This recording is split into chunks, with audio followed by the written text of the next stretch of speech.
Modern life. Between careers, kids, and health, it can be mayhem. That's why we're here. I'm Dr. Lisa Varghese-Kroll. And I'm Dr. Lonray Falusi. We're physicians, moms, and longtime friends who break it all down for you. Wondering how to juggle all the balls and still stay sane? Looking for advice but don't want to be overwhelmed? Curious about how to make the most out of life for your family but enjoy it at the same time? You're in the right place. Welcome to Health and Home with the Hippocratic hosts. On this episode, we're tackling a health topic that might make you scratch your head: lice. We'll get into the itchy details, bust some myths, and guide you through a panic-free way to get rid of lice. But is it our imagination, or is lice getting harder to treat? Hey, Lon. Hey, Lice. So we're 10 seconds in and I'm already feeling itchy. Isn't that great? Isn't that just the greatest part of talking about lice or dealing with it in any way? And if you've ever had any dealings with kids or schools, you've probably gotten that dreaded letter. There's been a case of lice in your child's classroom. Dun, dun, dun. Right? And just Next like that. on Law and Order. Right? Law and Order SVU, the lice. Yeah, and then every parent starts itching for days, right? Ugh. So today we're talking about head lice, what they are, how to get rid of them, and how to stay calm through the whole itchy ordeal. Oh, we need that. Because, we know lice get a bad rap, but honestly, they're more of a hassle than anything harmful.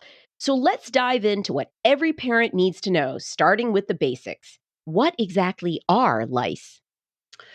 All right, so head lice, scientifically known as Pediculus humanus capitis, are these tiny little parasites that live on human hair.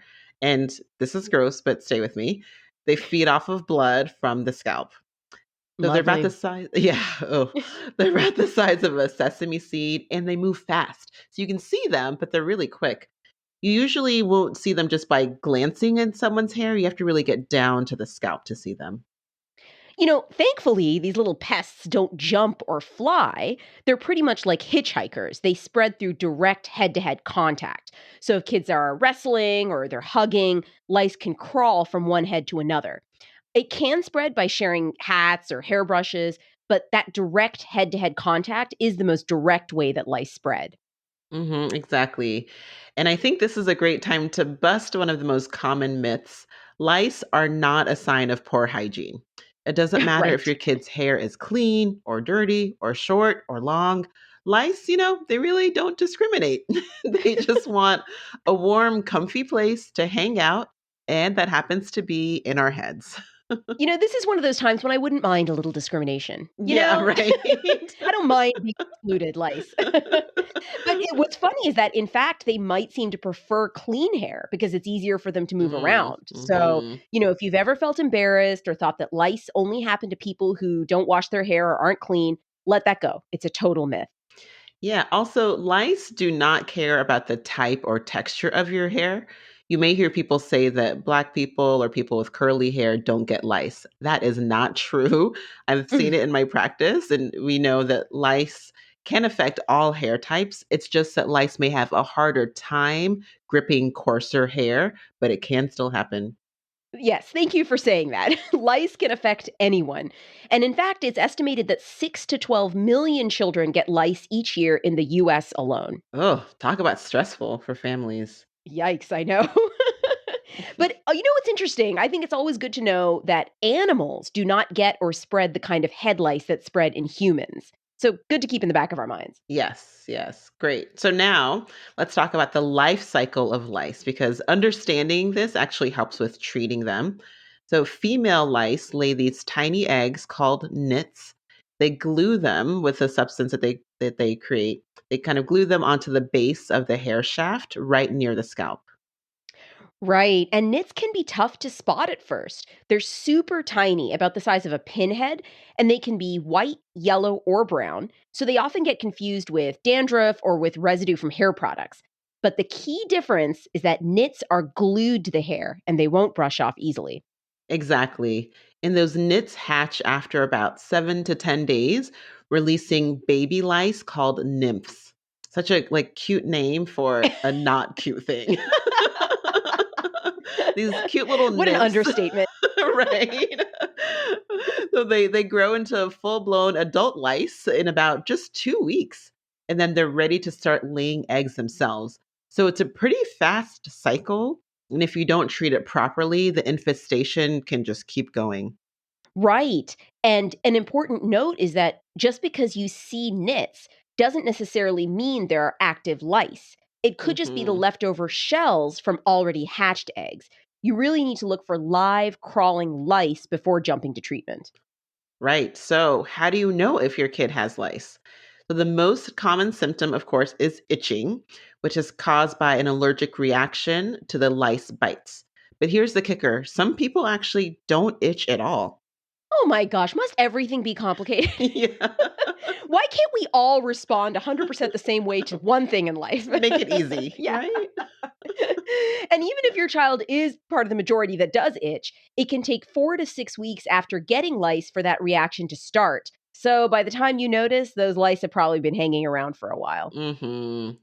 So, to check for lice, the best method is wet combing. What you do is you grab a fine tooth lice comb, which you can get in a drugstore. And if you don't have a lice specific comb, you can use the finest tooth comb that maybe you have at home. Dampen your child's hair and then part it into small sections.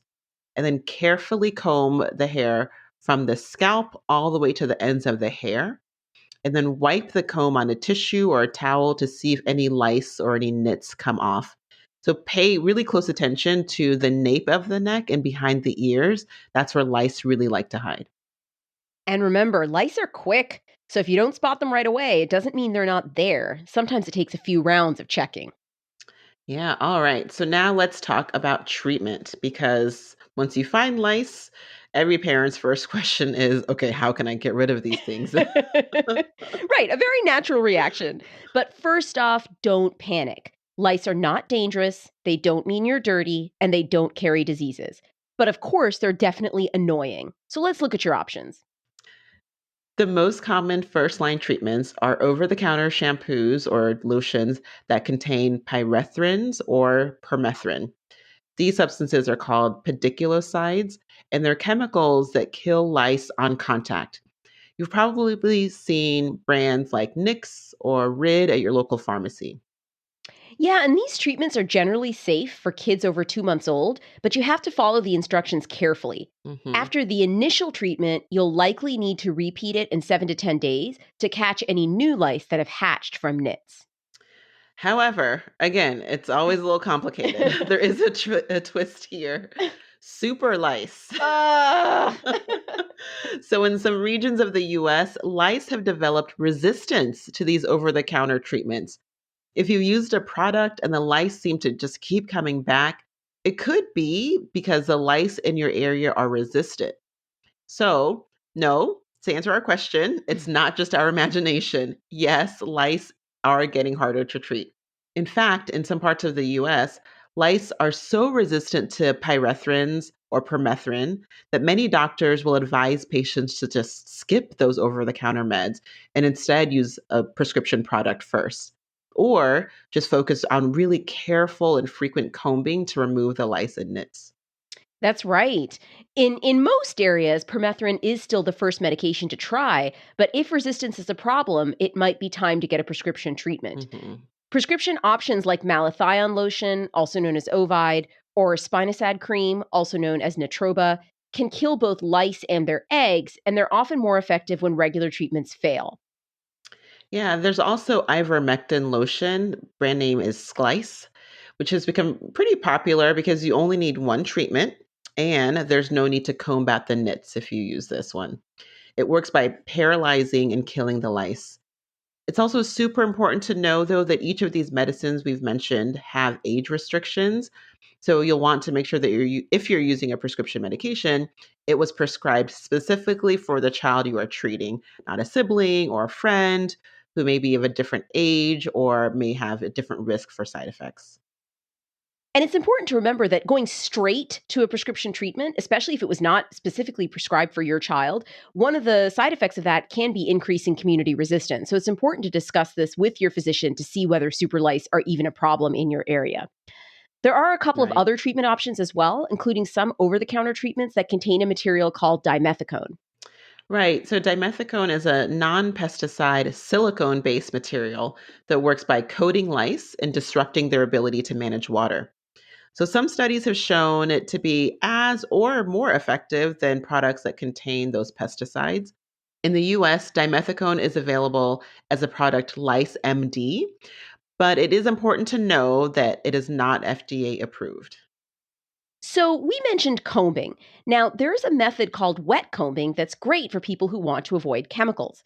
There's very little research on this, but one study showed that wet combing alone was 50% as effective compared to using a topical treatment. The process does not kill lice, but it might help remove them. It involves applying conditioner to the hair and using a fine toothed lice comb to manually remove the lice. You'll need to do this every few days for a few weeks to be effective, but it can work.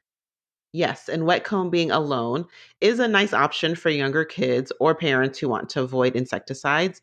You just need a bit of patience because, again, you have to do it every few days and it may take a few weeks. Now, let's talk about some home remedies you might have heard of. You've probably heard of people using mayonnaise, olive oil, butter, or petroleum jelly to suffocate lice. But there's not a lot of scientific evidence to support these methods. Some parents swear by them, but they're not guaranteed to work. So you can save that butter for the many wonderful things that butter is good for in your kitchen and not waste it on your hair. Right. And, be careful with things like essential oils.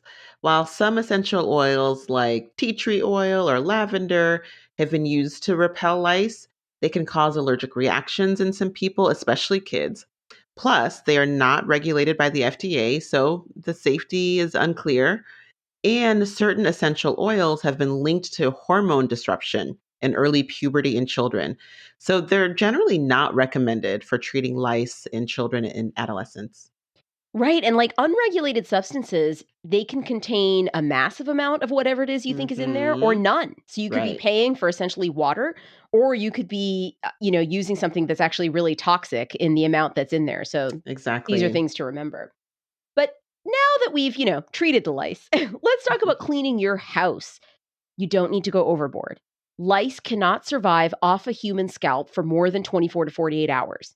So focus on the basics. Wash bedding, clothes, and towels in hot water and dry them on high heat.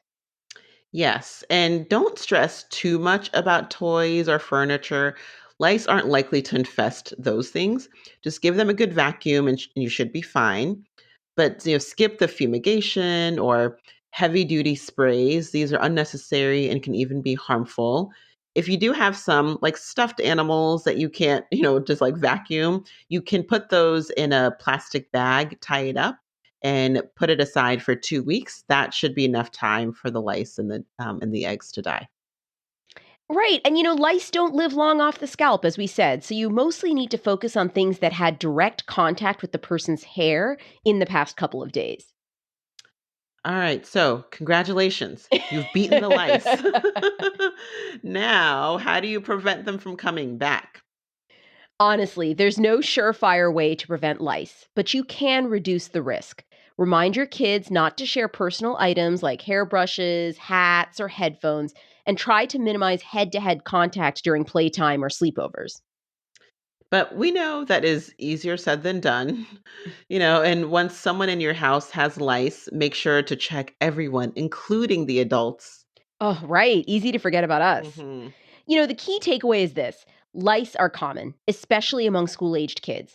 It can be stressful, but don't beat yourself up if you find them in your home. You have a team to help you, including your child's doctor and perhaps the school nurse.